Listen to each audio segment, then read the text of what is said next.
The Switch is a very special console to me. I got mine in December of 2018 along with Super Mario Odyssey, as a present from my sister after having pretty much the worst year of my life. Because of that, I will cherish this console forever. It truly became a source of comfort as I grew into young adulthood. And that wouldn't have been the case if the Switch wasn't such a robust system. It may as well be the de facto Nintendo console up to this point. But as we progress further from launch, it's pretty clear that the terrifying question on everyone's mind is, what's next? The Switch 2? Switch Pro? Switch U? Imagine. It's natural to wish for a bigger and better console, but are we wishing too soon? As someone who is hopelessly nostalgic, I fear that the pressure of moving on from this very successful system could spell disaster for both Nintendo and its fans. Let me explain. Now, I'm not praying for their downfall or anything. Believe it or not, I really like when Nintendo succeeds and breaks records. I don't think it's productive to endlessly rag on a company for what they should be doing on Twitter.com. But I'm also not blind to their mistakes either. The Switch has been extremely successful, but not without a fair share of issues along the way. I'd like to think that the industry has learned from its long history of missteps, but as the saying goes, history is doomed to repeat itself. Though I'm a firm believer that problems don't repeat, rather they mutate. It's interesting to look back in history and notice the same types of mistakes from large companies, rushing to release games at the expense of a console's reputation, launching a console with an absurd price tag with no games to justify it, being too behind the times with technology. If you can think of multiple examples for each type of mistake,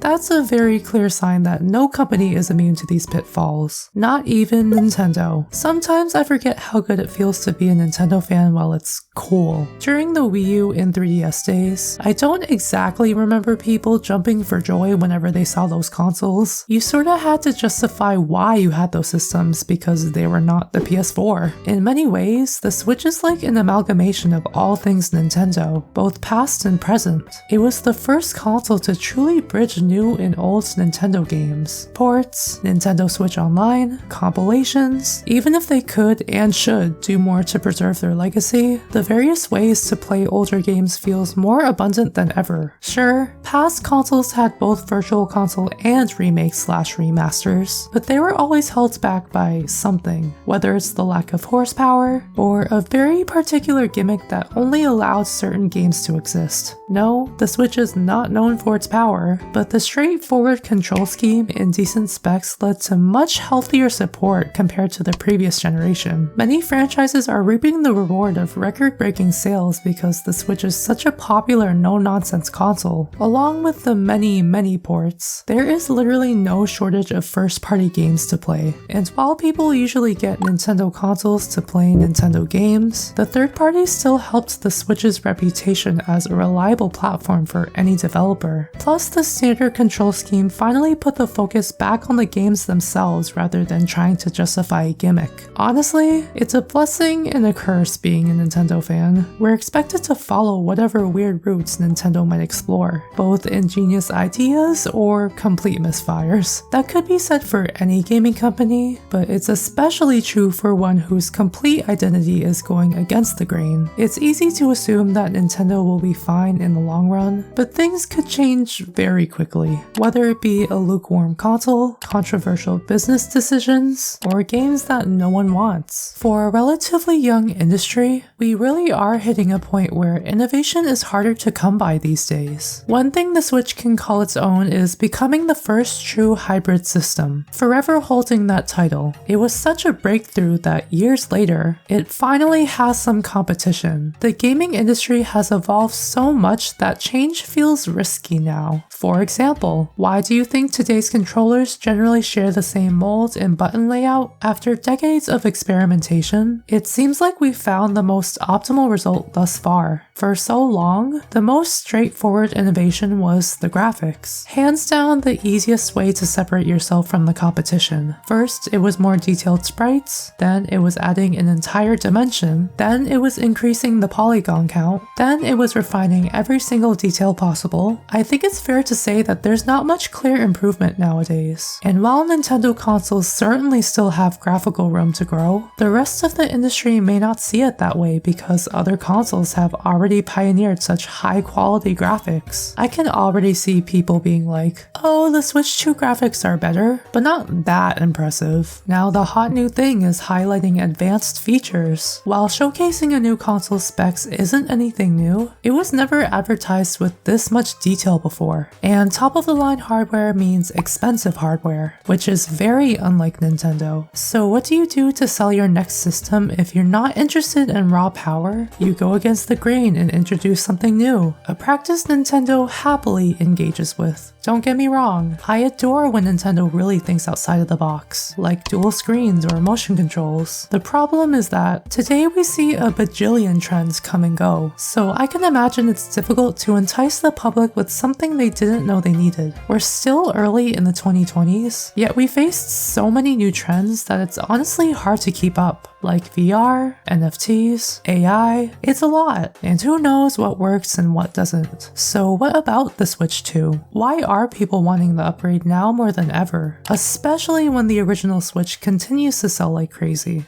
Well, people wouldn't be begging for a new console if they didn't have any problems with their current one. Aside from obviously reaching its latter years, the amount of issues plaguing the Switch ever since launch is apparent. As much as I adore this system, I'm not gonna lie and say it's perfect. No console is. But these problems have been made very clear by fans, yet are seemingly glossed over time and time again. Just to name a few: Joy-Con drift in Nintendo's denial of such an issue, a lackluster, often frustrating paid online service, lack of themes like the 3DS, delisting software after a certain window of time, among many more. I don't think anyone expects consoles to have zero issues whatsoever, but they should expect to have their problems fixed or at least officially addressed. Issuing non-answers or straight up ignoring very real feedback does nothing but damage the trust between consumers and the brand. Nintendo's seal of quality is there for a reason, and this might be a stretch, but I don't think ignoring thousands of reports about literal hardware issues falls in line with said seal of quality. Some people have been frustrated with Nintendo not because they think the Switch is trash, but because they want to love it so badly. However, the ongoing problems prevent them from fully enjoying it, and fans most likely just want a fresh start so they don't have to keep repeating the cycle of frustration and conflict. One can only hope that Nintendo understands our incessant feedback and actually implements these improvements. Maybe then we'll have no more problems and everyone will be happy playing their little Switch consoles after all. But unfortunately, that may not be the reality anytime soon. When a console is ultra successful, it's much easier to brush off complaints because at the end of the day, you know people will keep buying, at least until they don't. I hate to be this cynical, but honestly, I'm just worried about what Nintendo's next step will be, especially after something as lucrative as the Switch. History proves that arrogance can lead straight to giant failures in the future. Nintendo definitely knows that they played their cards right with the Switch. After struggling so hard during the Wii U era, they made an intentional effort to recapture the public's attention. I believe that it only could have happened because they made the mistakes they did. It taught them a valuable lesson of never resting on your laurels, even if it's based on one of the best-selling consoles of all time. While it seems like most of us are ready to move on to a hopefully better console, it's still important to appreciate this very specific moment in time, where it feels like Nintendo is at their best and hitting their stride. That feeling of confidence hasn't been there since the 2000s, and it's easy to forget that momentum can fall apart due to constantly changing culture. I'm sure Nintendo is highly aware of the anticipation, so they don't need any more pressure on that front. Yes, a successor will be inevitable and we can predict all we want, but we can never know how it will play out until the time comes. All we can do is celebrate the system we have right now. even with all of its problems. I know a lot of us, including myself, still have lots of Switch games we have yet to try, and we have its vast, impressive library to thank for that. Don't forget that this is the first system that bridges home and handheld gaming, finally uniting players to one console. I felt more connected to fans than with any other system I've had, whether it's pouring endless hours into Splatoon with my online friend group, or seeking refuge in New Horizons when the world shut down, or cheesing difficult levels in Mario Maker 2 with strangers, and more recently, sharing my absolute adoration of Tears of the Kingdom with my close friends. I can truly say that I've had the most fun with the Switch, because I've been lucky enough to share so many moments throughout its life cycle with the people around me. There isn't a better time than now to celebrate the Switch for what it did right, which is bringing players from all walks of life to enjoy games together. A simple yet elusive goal to achieve. It's